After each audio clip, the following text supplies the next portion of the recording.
Mia, ano ang nakikitang dahilan ng Department of Health kung bakit mas mababa ang mga kaso ngayong taon?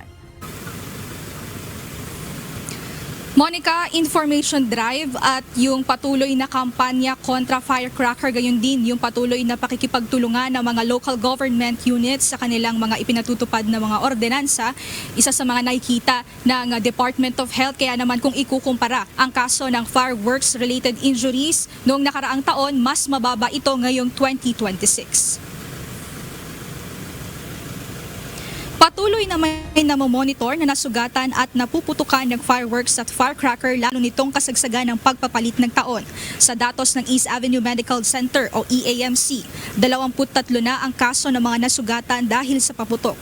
Kung noong 2024 hanggang 2025, 5-star at hindi kilalang paputok ang pangunahing dahilan ng pinsala ng mga pasyente, pinakamaraming biktima ngayon sa ospital ay dahil sa kwitis. Kaninang umaga, 4 ang pinakabagong naitalang biktima, magmula sa mga paso sa muka hanggang sa pinsala sa mata.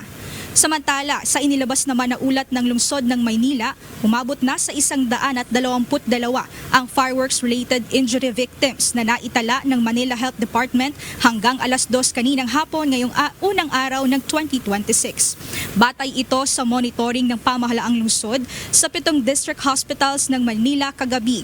Sa nasabing bilang, 115 ang mild cases at 7 ang severe cases. Wala namang naitalang nasawi, ngunit patuloy ang paalala ng pamahalaan na mag-ingat at iwasan ang paggamit ng paputok upang mapanatili ang kaligtasan ng bawat isa.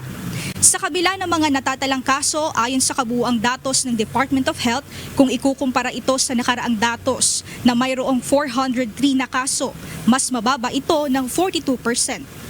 Mula December 21, 2025 hanggang alas 4 ng umaga ngayon January 1, 235 ang kabuuang kaso ng fireworks-related injuries.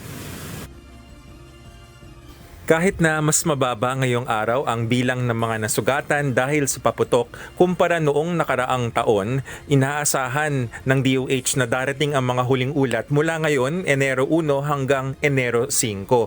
Umaasa kami na mananatili ang mas mababang bilang.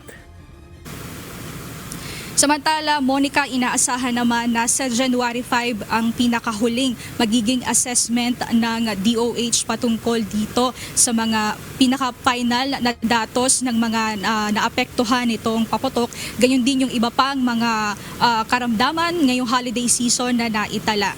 Pero patuloy pa rin ang paalala ng Department of Health sa mga gumagamit ng paputok na iwasan na o itigil na ang paggamit nito upang huwag nang mapasama pa sa karagdagang datos ng mabibiktima ngayong taon. At yan muna ang update. Balik sa iyo, Monica. Maraming salamat, Mia Alonzo.